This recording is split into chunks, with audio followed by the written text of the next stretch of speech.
Bismillahirrahmanirrahim. Alhamdulillahi Rabbil Alamin. Nahmaduhu wa nasta'inuhu wa nastaghfiruh. Wa na'udzu billahi min shururi anfusina wa min sayyiati a'malina. Man yahdihillahu fala mudilla lahu wa man yudlil fala hadiya lahu. أشهد أن لا إله إلا الله وحده لا شريك له وأشهد أن محمدا عبده ورسوله رضيت بالله ربا وبالإسلام دينا وبمحمد صلى الله عليه وسلم رسولا نبيا قال رب اشرح لي صدري ويسر لي أمري واحلل عقدة من لساني يفقهوا قولي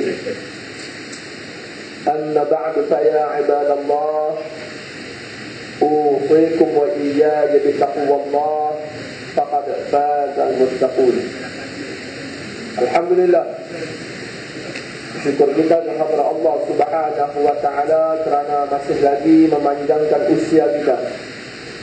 Dan masih lagi pada malam ini kita diberi kesempatan dan kelapangan waktu serta dipilih oleh Allah Subhanahu wa taala untuk sekali lagi berhimpun bagi sama-sama menunaikan sembahyang fardu maghrib secara berjemaah. Seterusnya sekali lagi meneruskan pengajian kuliah maghrib kita. Mudah-mudahan apa yang kita lakukan pada malam ini diberkati dan dirahmati oleh Allah Subhanahu wa taala. Jadi insyaAllah pada malam ini kita akan sambung pada bab yang ke-10 pada muka surat 295, yang mana kita telah menyelesaikan perbahasan bab yang ke-9 dalam tajuk menjauhkan Islam dari lapangan kehidupan. Bagaimana musuh Islam menukar sistem perundangan yang sepatutnya dilaksanakan oleh umat Islam dengan mereka menganjurkan supaya kita melaksanakan hukum yang dicipta oleh mereka. Jadi malam ini kita akan sambung bab yang ke-10. Qala muallifur rahimahullah wa nafa'ana bi'ulumihi fid darain amin ya rabbal alamin. Menghapuskan bentuk keluarga Islam. Setelah menjauhkan Islam dari sistem-sistem politik, ekonomi dan pendidikan, tidak ada lagi pada orang Islam perundangan agama mereka kecuali undang-undang keluarga, sistem-sistem perkahwinan dan perceraian sahaja. Jadi seperti mana yang kita semua sedia maklum, bagaimana musuh telah menjauhkan kita daripada melaksanakan sistem-sistem politik yang berlandaskan kepada Islam. Begitu juga ekonomi dan pendidikan yang berteraskan kepada teras Islam.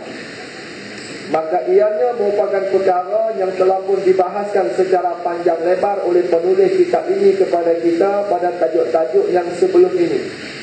Maka pada bab yang ke-10, bagaimana beliau menyatakan kepada kita yang tinggal kepada orang Islam adalah undang-undang keluarga, sistem-sistem perkahwinan dan perceraian sahaja. Sistem-sistem ini adalah benteng terakhir rumah orang-orang Islam dan sisa-sisa dari syariat mereka. Maka musuh-musuh Islam tidak membenarkan kita beramal walaupun dengan sisa-sisa perundangan ini. Nah, abang kata yang tinggal sekarang ni yang dia tak sentuh lagi dekat kita adalah mengenai sistem kekeluargaan Islam. Maka yang mana disebut ianya merupakan antara sistem-sistem ataupun antara sisa-sisa syariat yang masih lagi belum disentuh di dalam perbahasan tajuk-tajuk yang sebelumnya. Maka dia kata sistem ini juga sebenarnya tidak dibenarkan oleh musuh kepada orang Islam untuk melaksanakan sistem tersebut di dalam kehidupan mereka. Mereka berusaha, yakni musuh berusaha mencabutnya dari kaum muslimin. Mereka menceroboh undang-undang keluarga, sistem-sistem, adat-adat dan tradisi-tradisinya. Yakni bagaimana dia nak menceritakan kepada kita dalam bab yang ke-10 ini, dalam sistem kekeluargaan juga strategi yang digunakan oleh musuh turut diterapkan melalui apa yang telah dirancang oleh mereka. Mereka telah menggantikannya dengan undang-undang lain. Nah, abang kata sistem kekeluargaan yang sepatutnya dilaksanakan oleh Islam ditukar oleh musuh Islam dengan menggunakan undang-undang ciptaan dan sistem-sistem mereka juga. Ini jelas satu perkara yang berbahaya, yang tidak pernah berlaku walaupun di negara Kristian Eropah sendiri. Persetujuan yang diwujudkan pada hari berlakunya pemisahan antara agama dan negara di sana, pemimpin gereja diperuntukkan pengaruh terbatas, iaitu yang berkaitan undang-undang keluarga dan adat tradisi perkahwinan dan penceraian. Macam mana kita tahu, seperti yang telah dijelaskan pada bab yang lalu. Okey. Bagaimana apabila masyarakat Eropah memisahkan di antara agama dan juga pemerintahan, yakni politik, maka individu-individu yang memiliki otoriti di dalam agama dibenarkan untuk mengadili perkara-perkara yang bersangkutan dengan adat istiadat ataupun adat tradisi perkahwinan dan penceraian. Manakala pemerintah negara bertanggungjawab mentadbir hal ehwal negara yang tidak boleh dicampur tangan oleh golongan-golongan gereja tersebut. Jadi nak abang kata benda ni dia cerita awal lagi dekat kita. Maka itulah timbulnya fahaman sekularisme, iaitu pemisahan di antara agama dan pemerintahan. Mereka memutuskan hukum berdasarkan hawa nafsu atau dengan suatu yang mereka sangka sebagai perundangan langit. Nah, abang kata golongan ini memisahkan di antara sistem agama dan sistem dunia, ataupun dia membezakan di antara pemerintahan dan juga agama, yang mana tidak lain dan tidak bukan hanyalah berlandaskan kepada hawa nafsu mereka sahaja. Tetapi mereka mengandai dan menyangkakan ianya merupakan antara perkara yang telah ditetapkan berlandaskan kepada perundangan langit tersebut, yakni wahyu daripada Tuhan. Kerajaan-kerajaan yang maju di sana berpegang teguh dengan persetujuan ini di kebanyakan keadaan. Jadi nak abang kata, sistem sekular ini hanyalah perkara yang terdapat di Eropah pada permulaannya, tetapi telah dieksport keluar daripada negara tersebut dan diaplikasikan ke dalam negara umat-umat Islam, termasuklah negaraku yang tercinta ini. Jadi disebabkan oleh sistem tadi, maka orang-orang agama ataupun kita panggil mereka yang memiliki otoriti di dalam agama hanyalah diberi kekuasaan pada permasalahan perkahwinan dan penceraian sahaja. Tetapi dia kata di dunia Islam mereka telah melanggar batas-batas ini. Mereka telah melaksanakan ke atas keluarga Islam undang-undang gereja, sistem-sistem gereja, adat-adat masyarakat barat dan tradisi-tradisinya. Kalau ikut kaedah, benda tu hanya mampu ataupun layak dilaksanakan di negara Eropah. Tapi bila daripada masuk negara kita, bila daripada menjajah negara umat Islam, maka mereka menerapkan sama sistem tersebut.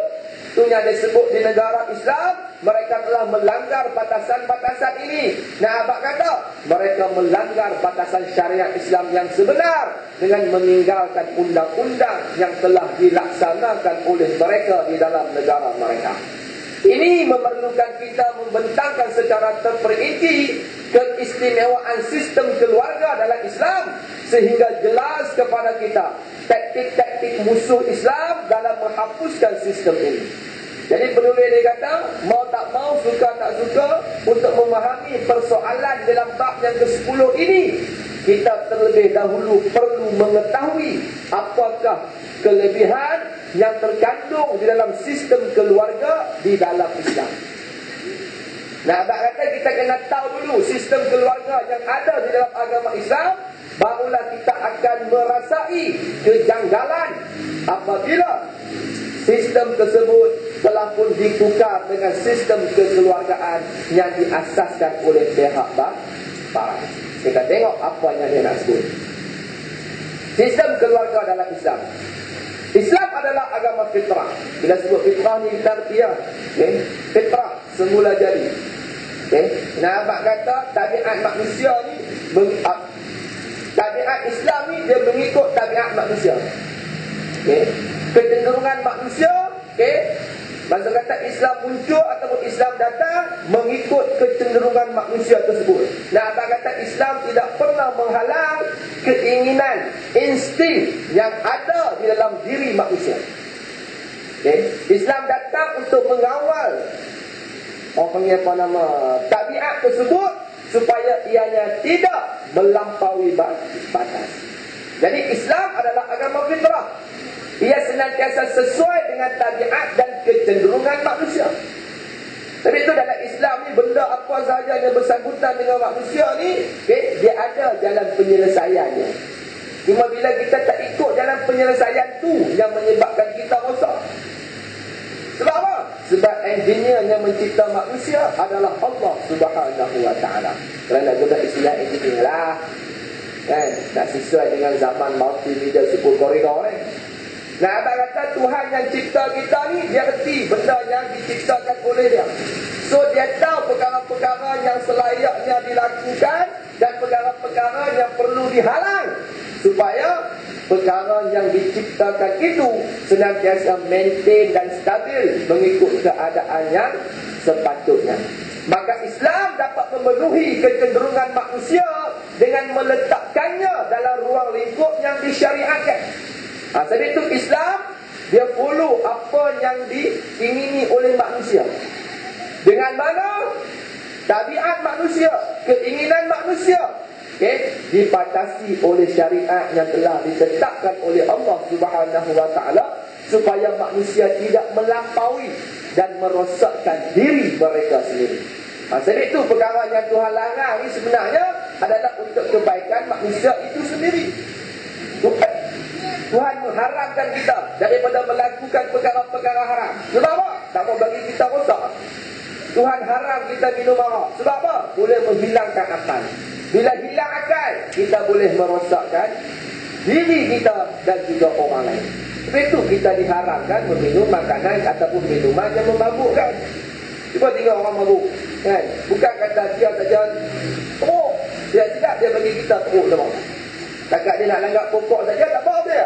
Jenis-jenis kita dia langgar, kan? Itu kita tak tahan. Jadi nak kata sebab itu Islam mengharamkan perkara-perkara yang memabukkan. Tidak lain dan tidak bukan kepentingan kembali kepada manusia itu sendiri. Inilah fitrah yang terkandung di dalam Islam. Maka kecenderungan untuk mengadakan hubungan jenis adalah antara kecenderungan manusia yang paling kuat. Sebab abang kata insting, abang kata perasaan seksual, betul Islam. Perasaan untuk melaksanakan hubungan sejenis, make love adalah merupakan satu insting yang kuat yang terkandung di dalam diri manusia. Especially orang lelaki. Tu yang dia kata orang lelaki ni umur tu atas pada pusat 60, bawah pada pusat 25. Betul ke tak? Umur 60 tobat tak mengaku. Abang kata kecenderungan melakukan hubungan sejenis, maksud kata berkenaan dekat perempuan merupakan perkara yang paling kuat yang ada di dalam fitrah manusia. Sebab memang Tuhan jadikan lelaki untuk perempuan, perempuan untuk lelaki. Tapi zaman dah pening, dia seronok lelaki dengan lelaki, dia seronok perempuan dengan perempuan. Tak pun dia pening lagi, dia rakam benda yang dia buat, dia upload dalam blog dia. Tak tahan. Ngeri zaman lah ni. Jadi agama dia membataskan perkara tersebut. Maka dari itu Islam mengambil berat tentang aspek ini dengan meletakkannya di jalan yang tabi'i dan sesuai untuknya, iaitu perkahwinan. Nampak? Islam jaga. Memang manusia menginginkan hubungan sejenis tersebut, tetapi Islam meletakkan pada landasan yang benar. Boleh nak mengikut nafsu tadi, boleh nak melayan nafsu tersebut, tetapi mestilah di atas dasar yang sebenar, iaitu melalui sistem perkahwinan. Ianya merupakan satu-satunya cara untuk membentuk masyarakat yang mulia dan hubungan yang unggul yang disyariatkan antara kaum lelaki dan perempuan. Jadi itu dalam Islam ni disyariatkan perkahwinan. Kalau tidak jadi macam masyarakat babi yang dia cerita sebelum ni lah. Ingat balik tak? Kan? Berapa minggu lepas ya kita cerita masyarakat babi ni. Nak ada kalau tak nikah jadi macam babi tu. Pasal kenanya tu ambil, pasal kenanya ni ambil. Kan? Jadi nak kata Islam mensyariatkan perkahwinan supaya apa? Mewujudkan satu hubungan, mewujudkan satu masyarakat yang mulia dan unggul di antara lelaki dan perempuan. Dari itu Al-Quran menganjurkan perkahwinan. Nampak? Tuhan suruh kita nikah. Antaranya seperti mana firman Allah Ta'ala dalam surah An-Nur ayat yang ke-32. A'udzubillahi minasyaitanir rajim. Wa ankihul ayama minkum was-salihina min ibadikum wa imaikum. In yakunu fuqara'a yughnihumullahu min fadlih wallahu wasi'un 'alim. Shadaqallahul 'azim. Apa dia? Tengok arti dia.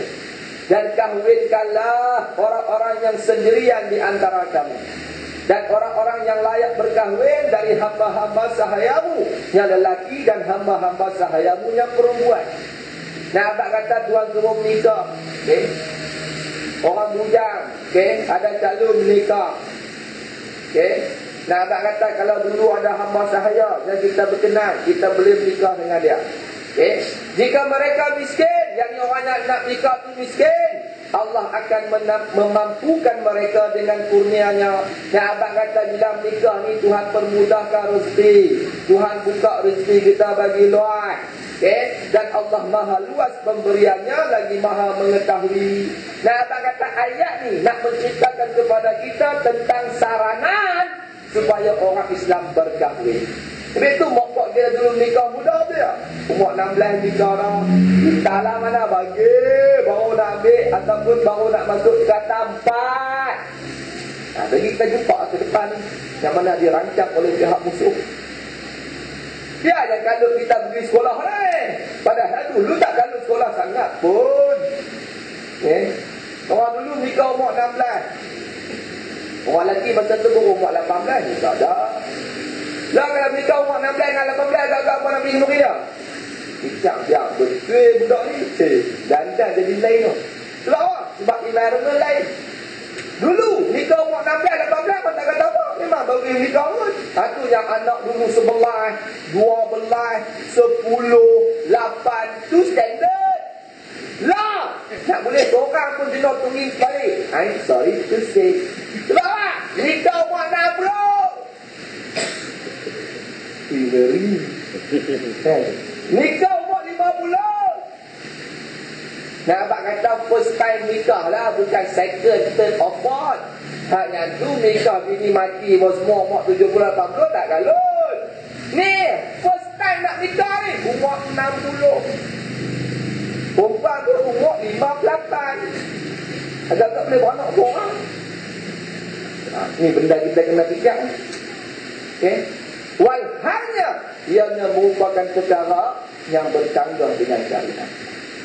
Bagi dia dalam hati perut kita tak payah fikirlah dah jodoh dia lambat ustaz. Oi, memanglah aku pun tahu jodoh dia lambat.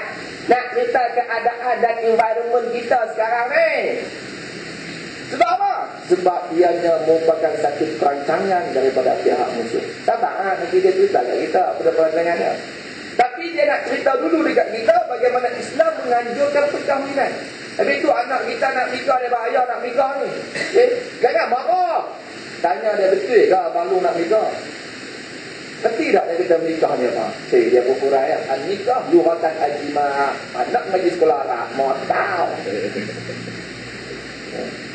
Dia kata menikah ni dari segi bahasa dia jimat ayah ni. Dari segi syariat dia sama-sama.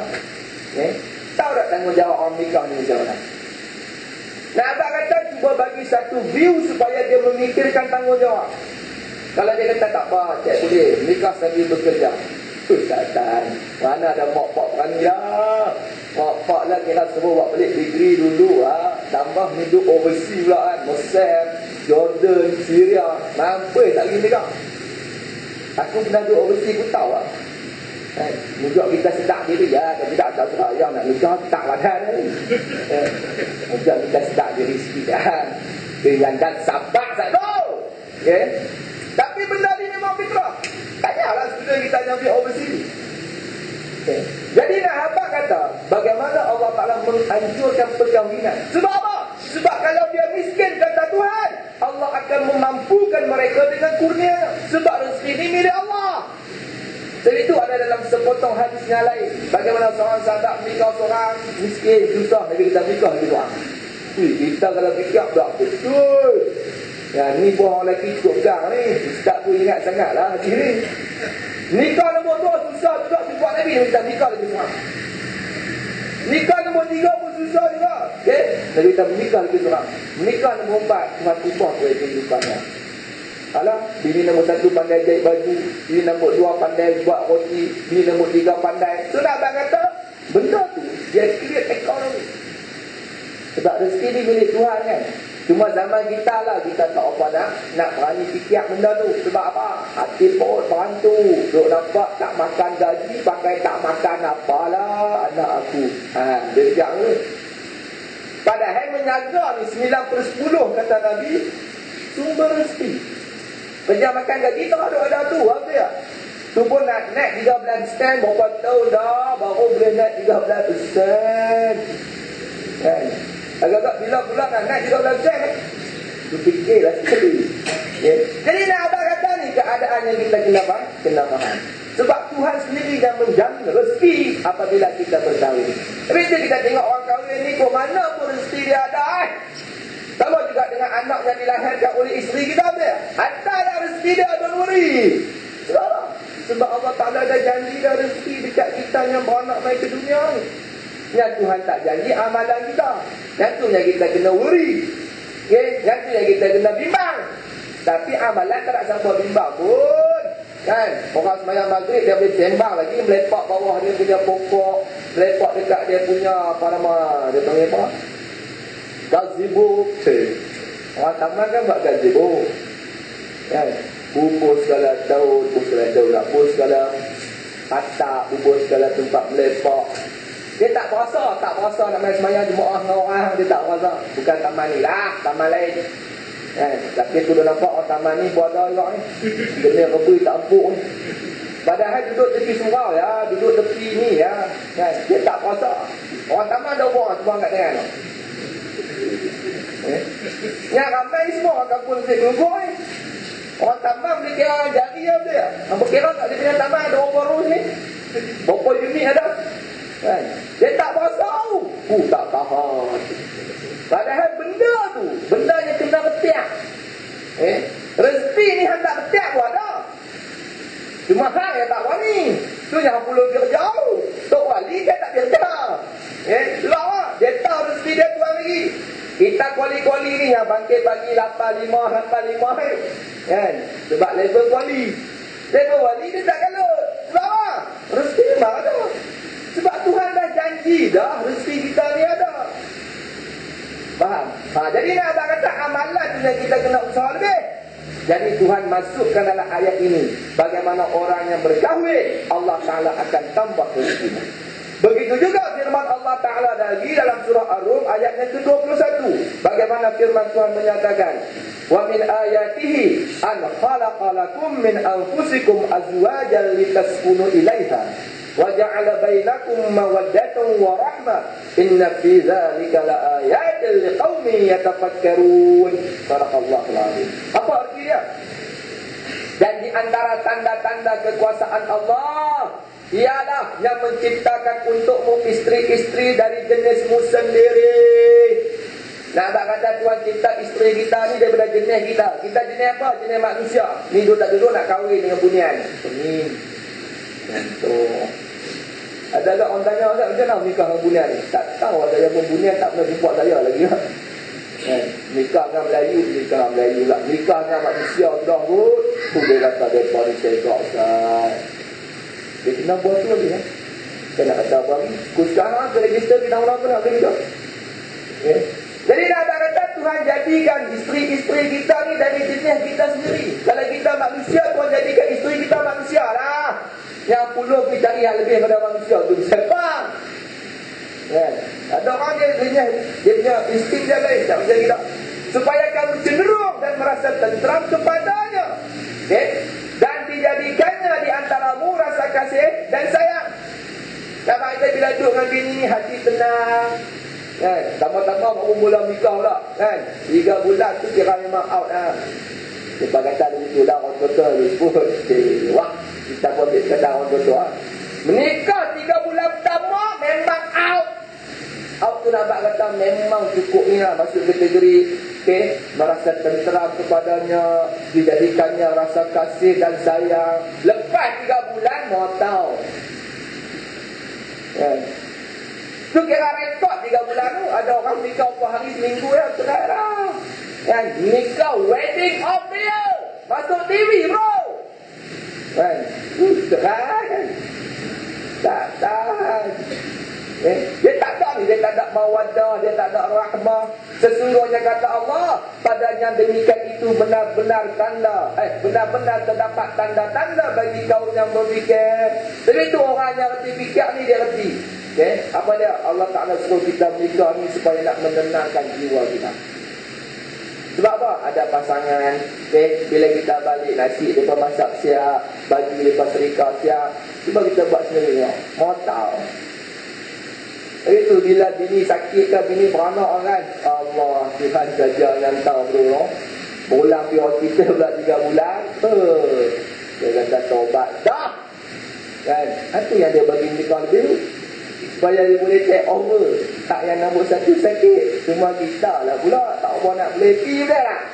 Tak cakap pun belum tentu ni. Jadi nak abang kata ni, antara kehebatan bila kita berumah tangga.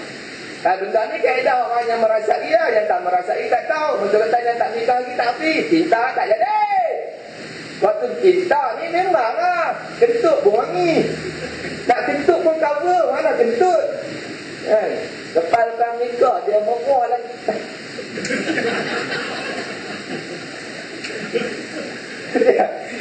Waktu cinta tak kentut.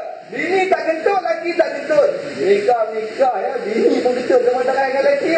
Ya betul itu tu. Tu ngeri hidup ni. So nak apa benda tu jadi mawadah. Kemesraan antara kita dengan dia. Benda tu kadang-kadang tak disengajakan dia.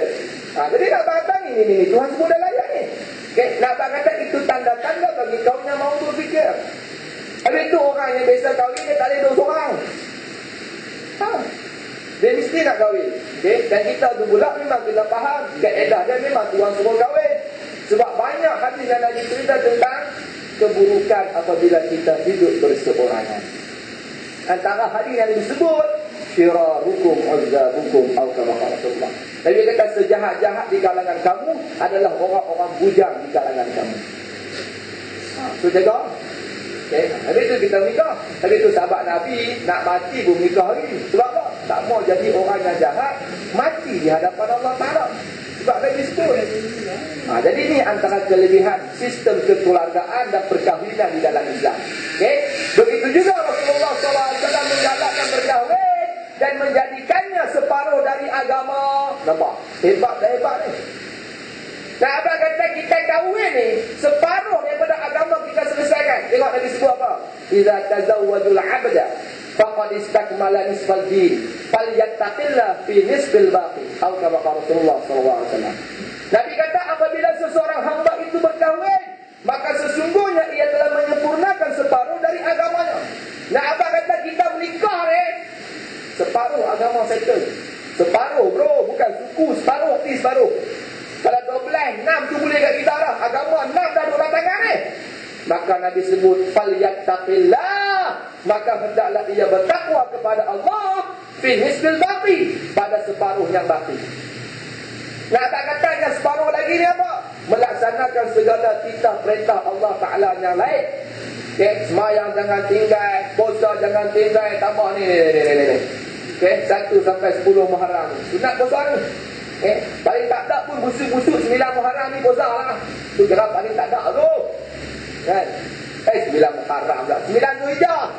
Sorry. Semangat aja tu. Dia tak nikah tak boleh. So nak kata 1 sampai 10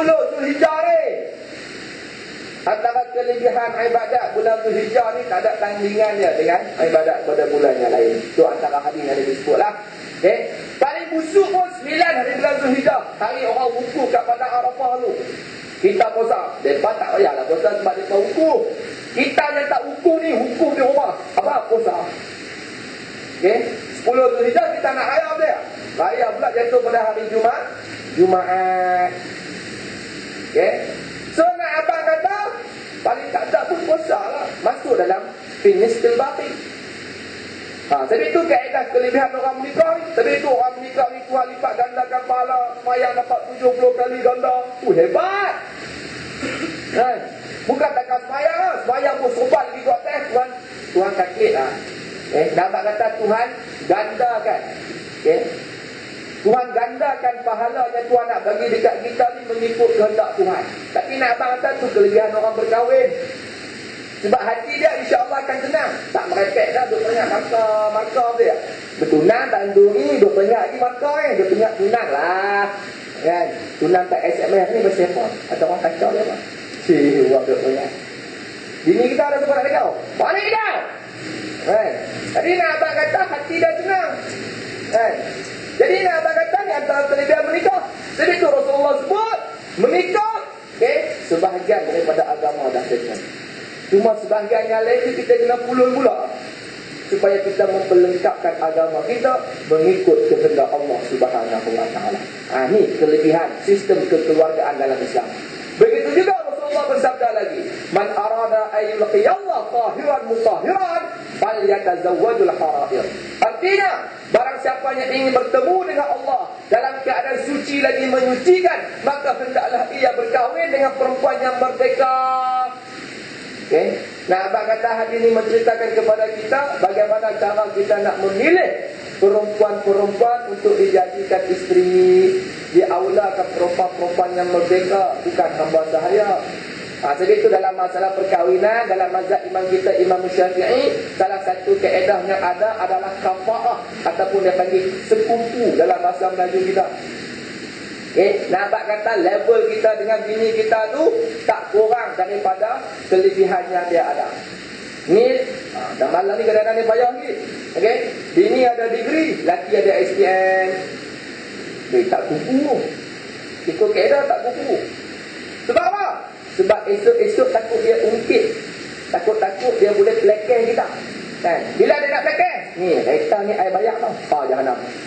Orang perempuan ni antara tabiat dia suka mengungkit. Satu yang banyak masuk neraka. I'm sorry to say. Dia bila dia temper, dia cepat. Ni antara kelemahan orang perempuan. Nak abang dia cepat mengungkit, dia cepat marah. Tambah pula dia pangkat besar pada kita. Jahanam. Dia bubuh kita beradak-beradak lah. Laki koror tu ingat, sunat tak kata apa. Tak tahan. Ada tak ada Malaysia ni? Berlambak di pasaran. Siapa kata tak ada? Hampa pun dah tahu depan aku ni. Nampak macam sendok belakang. Mani ke bini juga aku dah tahu. Sebab itu kafa'ah ni kena ada. Supaya tak merendahkan martabat isteri di mata martabat suami di mata isteri. Tu tak kira pak mentua masuk jambok lagi. Pak mentua masuk jambok lagi. Kita pakai buat surat dalam balik rumah kita. Ngeri. Sebab itu dalam Islam ni dia ada. Habis itu nak nikah, tengok kita, level kita, strength kita tang mana. Kenapa? Benda ni semua merupakan antara penyebab kebahagiaan rumah tangga. Dia jenis kuda liaknya. Kita joki baru nak pelembut kuda kan? Waktu dia tak liak tak apa, dia liak tahu. Kuda liak ni pun. Habis ingat senang nak berkira. Tidak tanya joki-joki yang pernah naik kuda. Berapa kali kena lambung dengan kuda. Jatuh patah kelabu kaki bengkok orang. Jadi nak abang kata kaedah dia lebih tua. Sebab itu dalam hadis ini Nabi sarankan kaedah cara kita memilih calon-calon isteri kita. Supaya apa? Mudah untuk kita tarbiyah dia, mudah untuk kita nak ajak dia. Sebab nak ajak isteri ni bukan senang. Tambah kita pula baru yang jadi orang. Sebelum ni kita pun buang. Dia buang pina, kita buang jantan. Naik motor hantar kampung punya orang. Waktu kita ni dia merepit sekali kita. Nak kata kalau malam tu game kita tak boleh turun, dia boleh replay kita. Faham betul tahu? Kita tidak kepala tak boleh turun dapat nama replay, tak apa dia air turun. Jangan kata bini pun. Lepas tu pakai nak tobat belakang. Betul ni bukan senang nak buat. Alright. Jadi dia ada kaedah yang kita kena faham. Kena mengaji kita bernikah lah pula. Jadi itu kena mengaji semua bab nikah ni. Bukan zazan nak nikah ni belasah ya. Habis tu anggota dulu kata kahwin dulu sebelum nikah. Pernah dengar istilah tu? Pernah dengar ke tak? Tak tahu orang tu. Nah, abang kata belajar dulu ilmu-ilmu perkahwinan. Lekatkan diri dulu dengan ilmu-ilmu rumah tangga sebelum kita berkahwin ataupun bernikah. Maksud dia, especially kita orang lelaki, sebab kita ketua keluarga. Ya, ketua bini balik malam lewat tak baru. Bini kata, I ada OT. Apa saya yang nak cemburu sangat? Jangan. Lelaki kena bodoh balik malam. Ya, tak ni kata. Banyak lelaki-lelaki yang diperbodohkan oleh isteri mereka.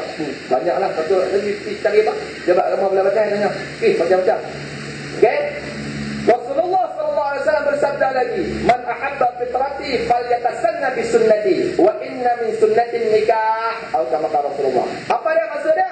Nabi kata sesiapa yang kasihkan fitrahku, hendaklah mengikut sunnahku, kata Nabi. Dan di antara sunnahku ialah berkahwin. Hari ni ada geng yang tak mau kahwin. Okay. Sebab apa? Nak beribadat kepada Allah Ta'ala. Siang malam pergi petang nak jadi tok wali lah. Konon-kononnya. Sampai dia kata saya akan berazam untuk tidak berkahwin. Ada agak orang ni gila ni dia. Okay. Nah, abang kata dia cuba nak melanggari fitrah dia. Tu lagi sebut terang-terang. Okay. Siapa yang mengasihi fitrahku, hendaklah mengikut sunnahku, kata Nabi. Tak apalah nak beribadat tahu mana pun. Tapi ingat, di antara sunnahku, kata Nabi, ialah berkahwin. Kahwinlah. Itu tak payah fikir bab nikah ni. Tak payah fikir untuk kata apa. Tak payah bersusah hati nak makan apa. Tapi bila orang lap ni, dia akan masuk ni. Dia akan masuk lagi. Bagaimana dia menjahankan sistem perkahwinan Islam ataupun keluarga Islam. Nak nikah saja 20,000. Tak pening. Pening. Nak nikah saja 20,000. Itu jelas pilihan ya. Dan pilihan anda. Dan rakyat. Dan pilihan anda. Orang dulu nikah dah gagal-gagal. Mahal berpanggil ya. Sebab apa? Sebab ia merupakan perkara yang diminta ataupun disarankan oleh agama kita supaya dipermudahkan. Lah ni, berkahwin dengan berzina yang mana mudah? Zina lah mudah tu. Ambil betung tu. Kau barik kan? Jangan dah betung. Bagang kau dah tu. Kau barik ya nak zina. Nak nikah. Puluh-puluh ribu lah. Ni antara sistem yang akan disebut dalam ni nanti. Habis tu dia cerita dulu kat kita antara kelebihan perkahwinan dan sistem rumah tangga dalam Islam. Sebab apa? Ia fitrah semula jadi manusia. Kamu boleh tahan kan? Tak boleh tahan. Tambah kerja, campur ngaji, campur cerita pun campur. Tak boleh di. Sebab tak pakai pun jatuh mah. Masa tu buat belakang alif lang ni lah. Kan? Habis tu buat perempuan ni jangan duk test. Tak boleh boleh gagah ni. Perempuan kalau duk test lah. Sebab saya memang tak tahan daulat lah. Takut-takut yang antara saya dengan dia tu, yang ketiga tu syaitan.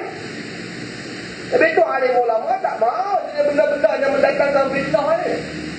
Habis tu setiap pintu yang membawa kepada zina dicegah. Kenapa? Benda ni memang akan short. Sebab kita dah positif, dia podcast negatif. Kita lagi fizik pun positif, negatif ni dari sisi sampak ni dia. Mana ada tolak? Kalau negatif pun sampak lah ni. Dia tak negatif pun sampak juga. Padahal kena tolak dia. Tak ada zamanan negatif ke positif ke Ustaz, semua boleh masuknya. Tak. Itulah kata zaman akhir ni memang macam tu. Okay, jadi nak apa kata? Ni antara sunnah yang kita kena buat. So siapa yang tak nikah lagi, siapa yang bini mati, nikah. Sebab Nabi sebut kan? Bukan aku sebut, aku tolong baca ya. Azam untuk nikah. Tak seorang, 4. Tu pun sunnah Nabi tu. Paling tak ada makanlah pahala niat. Ni sampai nak niat pun tak berani ni. Tak ada lah hati perut nak itibak sunnah Nabi nikah lebih daripada seorang. Tak berani. Tak apa, takut ini. Tak.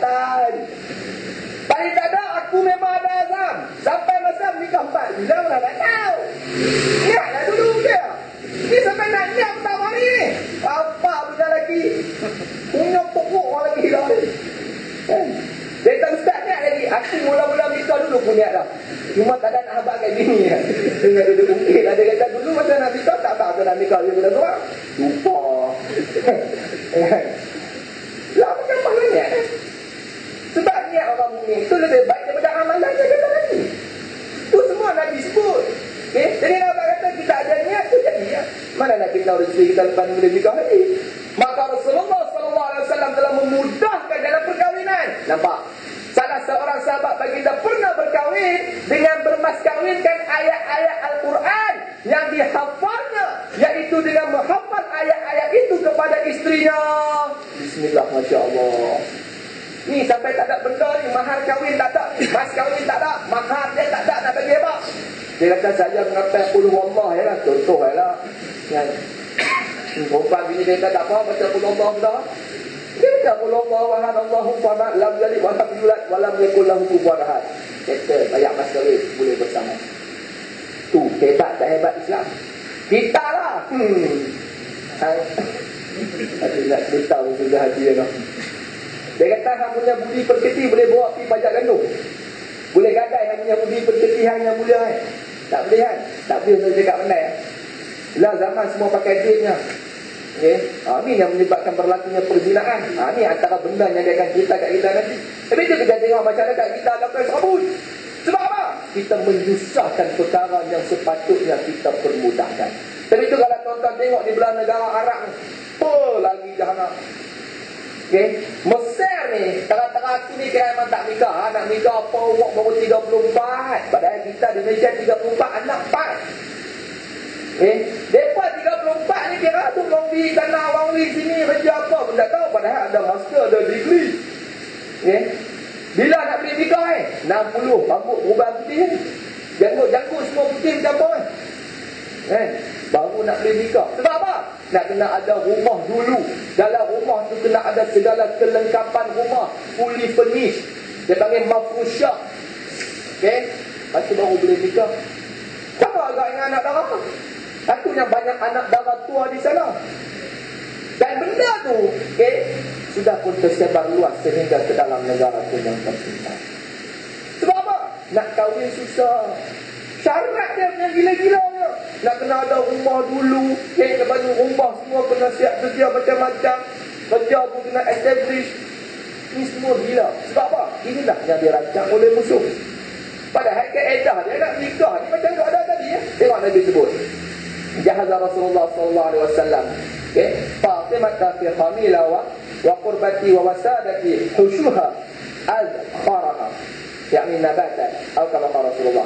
Artinya Rasulullah SAW telah mempersiapkan majlis perkahwinan Fatimah dengan pohon-pohon kayu yang lebat, kerbah, yakni tempat simpan air yang dibuat dari kulit binatang, dan bantal yang disumbat dengan sejenis tumbuhan. Ini nak cerita kelengkapan kahwin. Nah, tak kata terani saja yang Nabi sediakan kepada anak dia Fatimah. Kalau kita lah mau tahu no, dengan sewa hotel, dengan mandi kolam lagi buat atas, kan? Cuma tengok. Nanti mana ada? Nah, apa kata permudahkan urusan perkahwinan tersebut. Hadis-hadis ni nak cerita dekat kita. Supaya apa? Kita mempercepatkan proses perkahwinan tadi. Ni sampai nak kena ada rumah, nak kena ada kereta. Bila nak boleh nikah ni? Tak bawa duk keras saja ya. Takkan nak biar pun. Lepas tu dia duk merepek ke jalan tu. Kenapa? Karena kita menyusahkan perkara tersebut. Begitu juga dari Jabir radhiyallahu anhu katanya. Panjang ni kita baca maksudlah. Kami telah menghadiri majlis pengantin Ali dan Fatimah. Tidak pernah kami lihat pengantin secantik itu. Kami telah menyumbat tilam pengantin itu. Kami telah membawa tamar dan zabib. Lalu kami bersama-sama memakannya di majlis tersebut. tilam-tilam di malam pengantinnya ialah kulit kibas. Tilamnya sebab kulit kibas ya. Kita lah tilam ayak bro. Tu kalau bikin tilam ayak. Kalau bikin tilam tulang, mau tahu tak ada tilam bodoh. Jadi nak abang kata persiapan perkahwinan yang terlalu ringkas. Kenapa? Nak memudahkan urusan perkahwinan tersebut. Yang tu dia moral of the hadis. Tak perlu susah payah macam kita ni. Kan? Siap sewa. Lepas tu dia punya apa lagi ya? Package. Package tu. Siap dengan planning, siap dengan macam-macam. Start daripada E sampai Z lah. Berapa pasti? RM50,000. Kalau sponsor tak apa lah. Ini bukan sponsornya. Duit sendirinya. Mana? Dan pilihan anda. Kan? Tu yang Piramli buat gambar tu ya. Yang duduk kat rumah setinggan tu kan. Gambar apa tu? Seniman bujang lapuk. Tak laki dia barang kat bini dia. Yang mak hang nak suruh aku beli hang. Apa nama menikah dengan hang. Apa nama mas kain punya mahal. Hutang teki pun tak habis lagi. Bukan kata bunga nak bayar. Bukan kata pokok nak bayar. Bunga pun tak habis lagi. Anak dah bergerak lah. Lu apa? Nak menikah gramnya pasal ya ada pasal malam macam ni. Nikah net TV 2,000 lah. Ya. Eta tahu. Ui ngeri. Kan? Sebab dia kata apa? Menikah ni semua hidup sekali ya Ustaz. Bengong punya bahasa. Orang nak menikah semua hidup 4 kali. Tak nak nikah sekali lah. Ada kata bengong. Betul tak? Kita boleh korang 4 lah.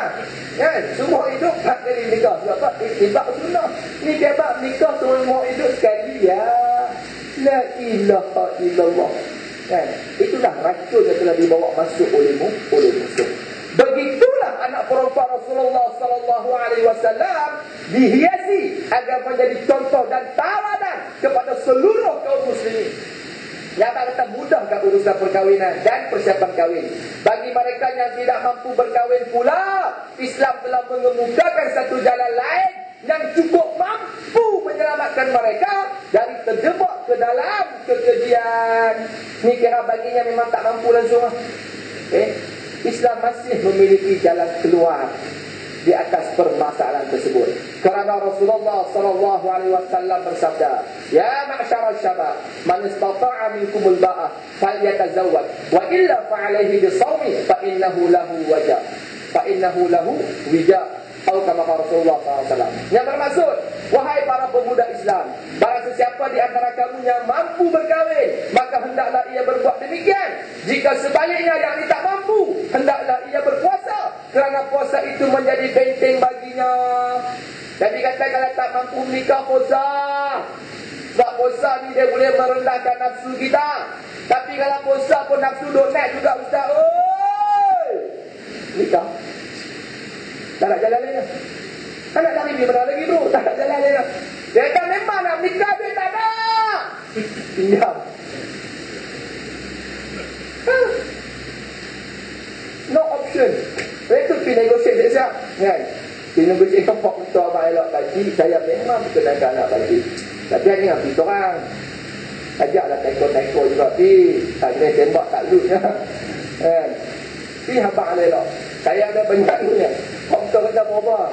200 Aku balik luar. Mana dengar 200 kira memang tak boleh view. Saya bayar installment monthly ya. Macam beli kereta kan. Buat negotiation lah. Sebab memang saya mampu tahun ni lah. Tanya ni memang saya tak mampu. Saya pun baru kerja ya. Presi lagi baru lepas universiti ya. Tumpuk kerja main-main dulu ya. Sebab apa? Sebab nak nikah dengan anak makcik sangat lah. Kan? Anak makcik pun dengan saya. Kita tanya dia lah mau ke tak? Saya tanya macam ni siap. Orang perempuan ni uskut alamat terabah. Dia tu kira tanya suka lah tu. Tapi budak perempuan lah pun tak tahu. Orang perempuan dulu lah putus lah. Kan? Tanya mau ke tak mau? Cik senyum. Mau tu. Orang lah. Badan tanya lagi. Renyak lah. Nanti cik mau. La ilaha illallah. Jadi abang kata ni keedah dia. Kalau tak mampu berkahwin, kita puasa. Sebab apa? Mudah-mudahan dengan puasa tersebut yang mampu menjadi benteng supaya nafsu kita tidak memuncak. Selain itu, wallahu subhanahu wa ta'ala alam, kita akan sambung pada bulan yang akan datang. Soalan tak ada. Lagi depan nak buat tahlil dan baca Yasin kepada salah seorang ahli karya kita yang isteri dia sakit katanya. Okay? Jadi siapa yang tak kalut di mana tu tunggu. Baca Yasin. Aku nak kena balik kalut. Okay? Yang baik semua datang daripada Allah Subhanahu Wa Taala. Segala kelemahan dan kekurangan daripada diri saya sendiri. Bismillahirrahmanirrahim. Allahumma salli ala sayyidina Muhammad wa ala ali sayyidina Muhammad. Allahumma aftah alaina futuhal arifin. Bihikmatika wa syur alaina min khaza'in rahmatika. Wa dzakirna ma nasina wa alimna ma jahilna birahmatika ya arhamar rahimin. Rabbana atina fid dunya hasanah wa fil akhirati hasanah wa qina adzaban nar. Wa sallallahu ala sayyidina Muhammad walhamdulillahi rabbil alamin.